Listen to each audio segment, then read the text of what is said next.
नमस्कार बच्चों। आज अपन पढ़ेंगे, कल अपन ने देखा था RBSC board 10th class chapter first, उसका कवि परिचय और पाठ परिचय। और आज अपन देखेंगे इसी चैप्टर का अन्वय और अनुवाद। जो श्लोक है उनका अन्वय और अनुवाद आज अपन करेंगे। तो चलो शुरू करते हैं। कल अपन ने पढ़ा था सूची पर्यावरण। पाठ 1 का नाम था सूची पर्यावरण। इसके लेखक का नाम क्या था? हरिदत्त शर्मा। और ये कहाँ से लिया गया था? लस लतिका से संकलित है ये, ठीक है। और महानगरों से कवि है वो दूर रहना चाहते हैं क्योंकि शहरी जीवन उनको पसंद नहीं है। ऐसी जगह पे जाना चाहते हैं जहाँ गांव के सीमा पे नदी हो, निर्झर हो, तालाब हो, पक्षियों की चहचहाने की आवाज़ें हो। तो वहाँ जाकर वो रहना चाहते हैं। भले ही कुछ क्षण के लिए ही जाओ वहाँ पे, पर वहाँ जाना चाहते हैं। उसका संदेश ये उनका संदेश था कि ज़्यादा से ज़्यादा वृक्ष लगाएं और वातावरण शुद्ध रखें। तो इस चीज़ को आप फॉलो करना, पर्यावरण शुद्ध बना रहे कि अधिक से अधिक पेड़ लगाएं। तो आगे जो श्लोक हैं इनका अनुवाद अपन देखते हैं। दुर्वम अत्र जीवितम जातम प्रकृतिरेव शरणम शुचि पर्यावरण महानग्र मध्ये चलदनिशम कालायश्चक्रम मनः शोष्यत तनुपेश्यत भ्रमति सदा वक्रम दुर्दंत दशनै मुना स्यानेव जनग्रशनम शुचि पर्यावरणम। इसका अन्वय देखते हैं। अत्र जीवितम, अत्र जीवितम का मतलब क्या होता है? अत्र का मतलब यहाँ, जीवितम का मतलब जीना। दुर्वहम जातम, दुर्वम यानी कठिन, दुभर। जातम का मतलब होता है हो गया है। यहाँ जीना कठिन हो गया है, दुभर हो गया है। प्रकृति एव शरणम, इसलिए हमें कहाँ जाना चाहिए? प्रकृति की शरण में जाना चाहिए। क्या कह रहे हैं? अत्र जीवितम दुर्वम जातम प्रकृति एव शरणम। यहाँ जीवन है वो दुभर हो गया है, कठिन हो गया है, इसलिए हमें प्रकृति की शरण में जाना चाहिए।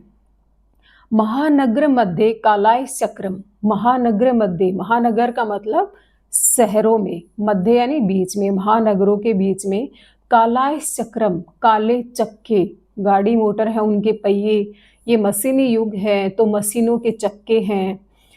एनिसम चलत मनः शोष्यत, एनिसम, एनिसम का मतलब क्या होता है? एनिसम का मतलब होता है दिन रात। कालाय चक्रम एनिसम चलत, कालाय चक्रम काले जो चक्के हैं, जो पहिए हैं वो दिन रात चलते हैं। मनः शोष्यत, मनः शोष्यत, मनः यानी मन को, शोष्यत यानी सुखाते हुए। तनु पेश्यद, तनु का मतलब होता है शरीर, पेश्यद यानी पीसते हुए, तन को पीसते हुए, मन को सुखाते हुए, तन को पीसते हुए। सदा वक्रम भ्रमति, सदा टेढ़ा चलता रहता है।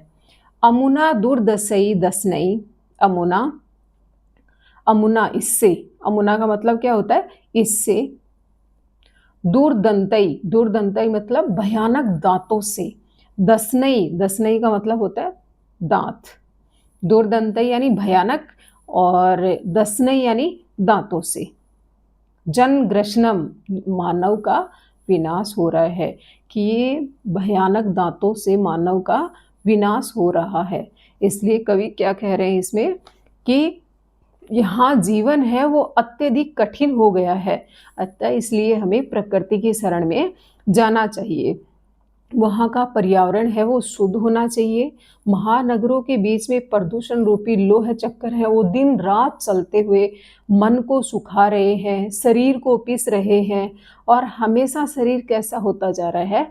टेढ़ा होता जा रहा है। और इसके भयानक दांतों से मानव का विनाश नहीं होना चाहिए, इसलिए हमें प्रकृति की शरण में जाना चाहिए।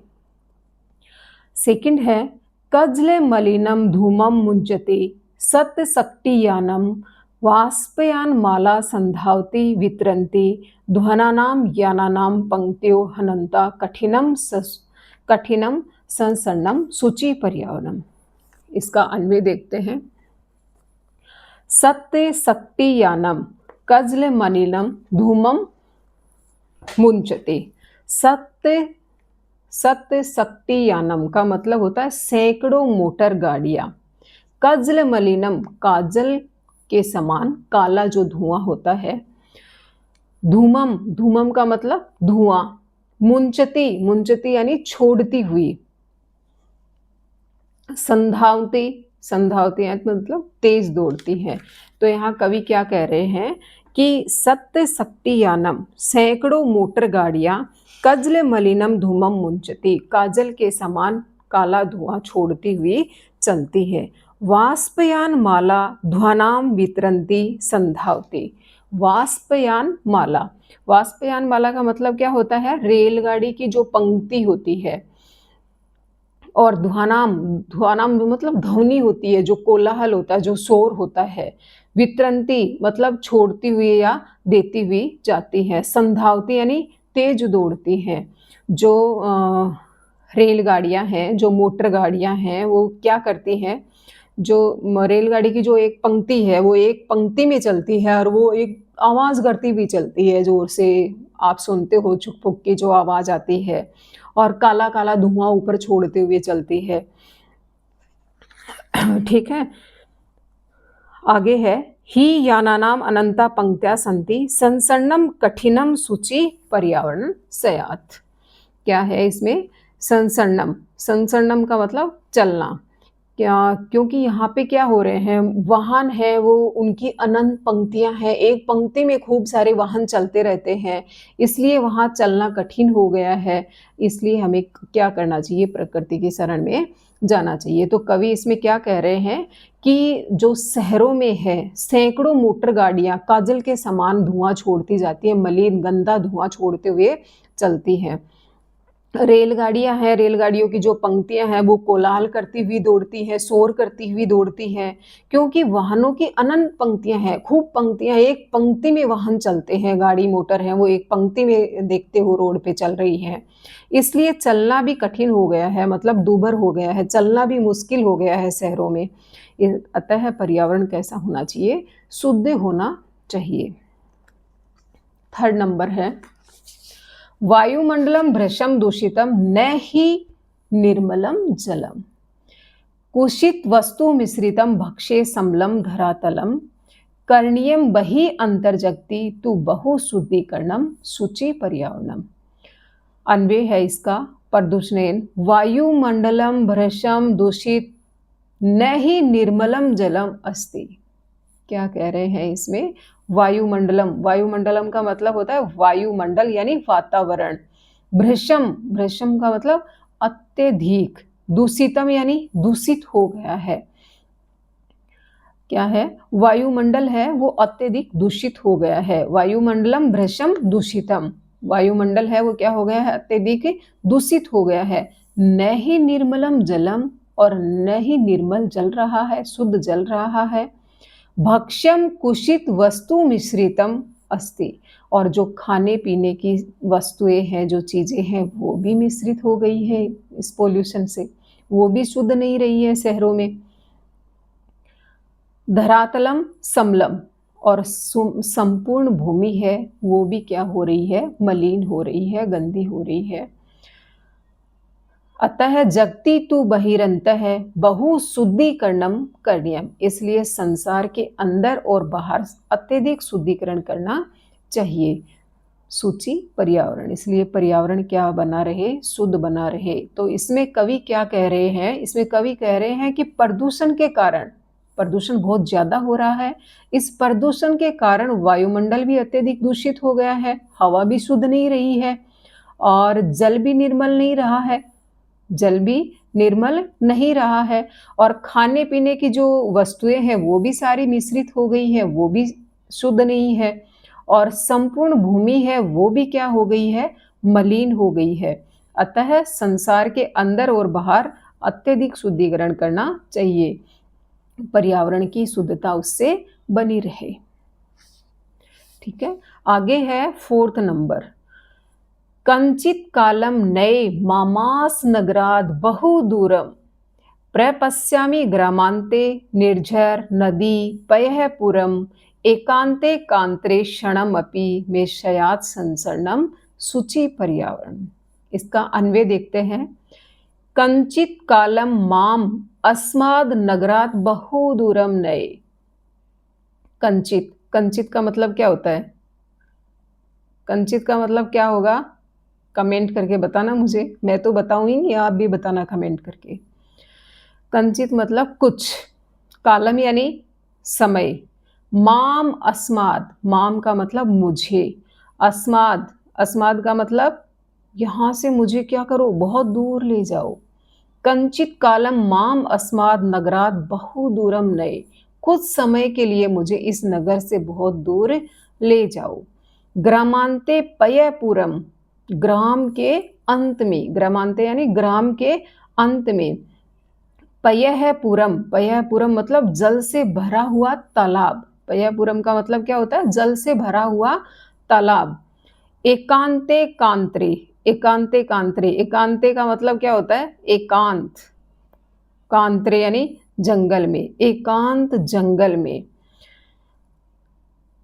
क्षणम अपि में संचरणम सयात, क्षणम अपि भले ही कुछ क्षण के लिए ही, कुछ देर के लिए ही, कुछ मिनटों के लिए ही भले ही वो जाए वहां पे। सयात पर्यावरणम सूची, सयात पर्यावरण शुद्ध होना चाहिए। तो अन्वय क्या है? कंचित कालम माम अस्माद नगरात बहु दूरम नये, ग्रामांते पयःपुरम निर्झर नदीम प्रपश्यामि, एकांते कांत्रे क्षणम अपि में संचरम सयात पर्यावरण सूची सयात। क्या कह रहे हैं इसमें कवि? कि कुछ समय के लिए मुझे इस नगर से बहुत दूर ले जाओ, भले ही कुछ समय के लिए ही इस नगर से मुझे बहुत दूर ले जाओ। गांव की सीमा पर मैं जल से भरा हुआ तालाब, झरने, नदी और अच्छी प्रकार से वो देखना चाहता हूँ। एकांत जंगल में क्षण भर के लिए भी चाहे मेरा विचरण हो सके, वहां का पर्यावरण शुद्ध होना चाहिए। ठीक है, नेक्स्ट है हरित तरुणाम ललित लतानाम माला रमणिया, कुसुमावली समीर चालिता शान में वर्ण्या, नव मालिका रसालम मिलिता रुचिरम संगमनम सूची पर्यावरणम। अन्वय देखते हैं इसका। अन्वय ग्रामांते, ग्रामांते हरित तरुणाम ललित लतानाम रमणीया माला, समीर चालिता कुसुमवली में वर्णिया शयात, नव मालिका रसालम मिलिता तयो संगमनम रुचि रम जातम। हरित तरुणाम, हरित तरुणाम का मतलब होता है हरे भरे वृक्ष। ललित लतानाम, ललित लतानाम का मतलब होता है सुंदर लताओं की, जो लता होती हैं उनकी सुंदर पंक्तियां जो होती हैं। रमणीय सुंदर। समीर चालिता, समीर का मतलब होता है हवा और चालिता का मतलब चलती है।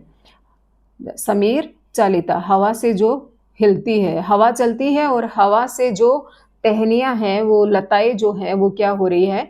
हिल रही हैं। कुसुमावली, कुसुमावली यानी फूलों की जो पंक्तियां हैं, में मेरे लिए वर्णिया ग्रहण करने योग्य हैं। नवमालिका, नवमालिका मतलब आम्र मंजरी, आम का पेड़ होता है, उसके ऊपर जो मीजर आती है और उससे क्या बनता है? एक बेर जैसा बनता है और फिर उससे आम बन जाता है। रसालम, रसालम मतलब रस से भरा हुआ, रस से भरा हुआ क्या होता है? फलों का राजा कौन होता है? आम। संगमनम, संगम उनका मिलन। रुचिरम यानी सुंदर।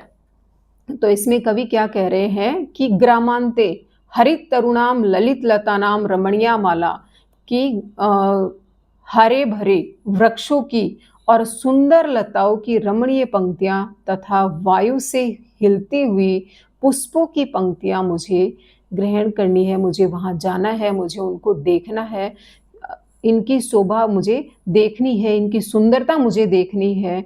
आम्र मंजरी आम के साथ मिल गई है, आम के वृक्ष के पेड़ के ऊपर जो मिज्जर आई है वो आम में मिल गई है, उनका मिलन बहुत सुंदर है, अतः पर्यावरण स्वच्छ होना चाहिए, वही एकमात्र मेरा आश्रय है। मैं वहीं जाना चाहता हूँ जहाँ पर्यावरण शुद्ध हो। और पर्यावरण शुद्ध कहाँ मिलेगा? ग्रामीण एरिया में। शहरी एरिया में तो ग्रामीण पर्यावरण शुद्ध नहीं मिलेगा। तो इसमें क्या करना चाह रहे हैं कवि? इसमें कह रहा है कि मुझे कहाँ जाना है, हरे भरे वृक्षों की जो सुंदर लताएं हैं उनको वो देखनी है, वो हिल रही है, हवा जो चल रही है, हवा से वो हिल रही है टहनियाँ, उनकी सुंदरता उनको देखनी है। और आम के वृक्ष पे जो मिज्जर आई है और वो मिज्जर किस में बदल गई है, आम में बदल गई है, वो उनको देखना है। और वहाँ का वातावरण उनको शुद्ध चाहिए, वहाँ पे उनको जाना है। अई चल बंधो खग कुल कलरव गुंजित वन परदेसम, पूरा है कलरव संभ्रमित जने भयो धृत सुख संदेशम, चाक चिक्के जालम नो कुरियात जीवित रस हरणम सुचि पर्यावरणम। इसका अन्वय देखो, अई बंधो, अई बंधो खग कुल कलरव गुंजित वन परदेसम चल, पुर कलरव संभ्रमित जने भे सुख संदेशम धृत है, जीवित संसरणम चाक चिक्के जालम नो कुरियात। क्या है, खग कुल कलरव, खग का मतलब होता है पक्षी, कुल मतलब उनका समूह है, और कलरव यानी उनकी आवाज। खग कुल कलरव, खग का मतलब पक्षी हो गया, कुल का मतलब उनका समूह हो गया, और कलरव मतलब उनकी आवाज।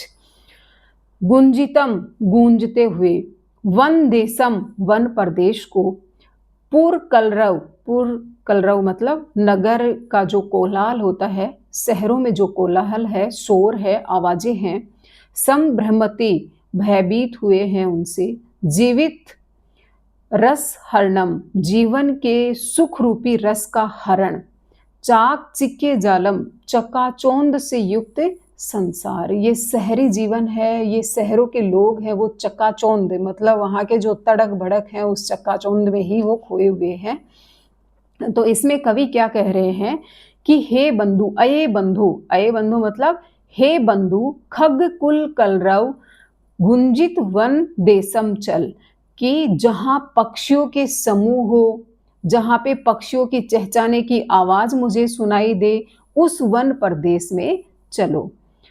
पूरा कलरव संभ्रमित जने भी सुख संदेशम धृत है, नगर के कोलाहल से भ्रमित लोगों के लिए सुख का संदेश दो कि ये चकाचौंध वाला जो जीवन है, जीवित सह शरणम चाक चिक्के जालम नो कुरियात, कि जो ये चकाचौंध से यह संसार जीवन के आनंद को नष्ट न कर दे। अतः पर्यावरण कैसा होना चाहिए, शुद्ध होना चाहिए, कि शहरों में ही ये जीवन काट दे, यहाँ पे ये है कि ये सब मिल रहा है, ये है आरामदायक है, सुखदायक जीवन है, ग्रामीण एरिया रहने योग्य उनको नहीं लगता है, तो उस चकाचौंध में वो अपना पूरा जीवन ना निकाल दे। इसलिए उनको ये संदेश दो कि वातावरण वहाँ जहाँ शुद्ध हो वहाँ आपको जाना चाहिए। तो इसमें क्या कह रहे हैं कि हे बंधु पक्षियों के समूह की ध्वनि से गुंजायमान वन प्रदेश में चलो, जहाँ पे पक्षियों की गूंजने की आवाज होती है उस प्रदेश में आप चलो। नगर के कोलाहल से भ्रमित लोगों के लिए ये सुख का संदेश दो कि ये शहरों में जो कोलाहल हो रहा है इससे लोगों को, इसके लिए ये संदेश दो कि ये चकाचौंध से यह संसार कहीं जीवन के आनंद को नष्ट ना कर दे। इसलिए पर्यावरण क्या होना चाहिए, शुद्ध होना चाहिए। प्रस्तर तले लता तरु गुल्मा नो भवतु पिष्टा, पाषाणी सभ्यता निसर्गे सयान समाविष्टा मानवाय जीवनम काम्ये नो जीवन मरणम सूचि पर्यावरणम। इसका अन्वय देखते हैं। लता तरु गुल्मा, प्रस्तर तले पिष्टा नो भवतु, पाषाणी सभ्यता निसर्गे समाविष्टा न सयात मानवाय जीवनम काम्ये नो जीवन मरणम। लता तरु गुल्मा, लता तरु गुल्मा का मतलब लता वृक्ष जो होता है, झाड़ी। प्रस्तर तले लता तरु गुल्मा, अलग अलग मतलब देखो इसका। लता है, तरु यानी वृक्ष होता है, गुल्मा यानी झाड़ी होती है। प्रस्तर तले का मतलब पत्थरों के तले, पत्थरों के नीचे। पिष्टा का मतलब होता है दबी हुई। पाषाणी पर्वतमयी या पथरीली। निसर्गे प्रकृति में। न सयात नहीं होनी चाहिए, काम ये कामना करता हूँ। क्या कह रहे हैं कि लता, वृक्ष और झाड़ी पत्थरों के नीचे दबे हुए नहीं होने चाहिए। पथरीली सभ्यता प्रकृति में समाविष्ट नहीं होनी चाहिए। मानव के लिए जीवन की कामना करता हूँ, जीवन के नष्ट होने की नहीं, अतः हमारा पर्यावरण शुद्ध होना चाहिए। इनका कहना है कि जो वृक्ष हैं, जो झाड़ियाँ हैं, जो भी वृक्ष हैं, वो पत्थरों के नीचे दबे हुए नहीं होने चाहिए, क्योंकि पत्थर के नीचे जो भी है वो जैसे कुछ भी पेड़ पौधे, कोई भी पेड़ पौधे हैं, वो पत्थर के नीचे दबेंगे तो वो इतनी ग्रो नहीं कर सकते हैं। इसीलिए मनुष्य के लिए कहा जा रहा है कि शहरों में जो भी है, आगामी टाइम जो भी आने वाला है, तो उन मनुष्य के लिए ये सही नहीं है कि पथरीली सभ्यता जैसा ही हो रहा है कि उसके पिस रहे हैं, वो भी पिस रहे हैं शहरों में। जैसे एक पेड़ पत्थर के नीचे दबक के ग्रो नहीं कर सकता है, वैसे शहरों में भी जीवन, पूरा जीवन जैसे काटना है तो वो भी, वहाँ भी कोई ग्रो नहीं होती है। इसलिए भले ही कुछ समय के लिए आओ आप लोग, पर गाँव ज़रूर जाना चाहिए। जहाँ वातावरण शुद्ध हो वहाँ आपको अवश्य जाना चाहिए और अधिक से अधिक पेड़ लगाने चाहिए। नेक्स्ट वीडियो में अपन देखेंगे क्वेश्चन आंसर इस चैप्टर के, और आपको एक बार रिवीजन करना है और बार बार इस वीडियो को देखते रहना है। अगर नहीं समझ में आया आप मुझे कमेंट करके बताइए। मेरे साथ आप जुड़े रहे, चैनल को आप सब्सक्राइब करें और धन्यवाद।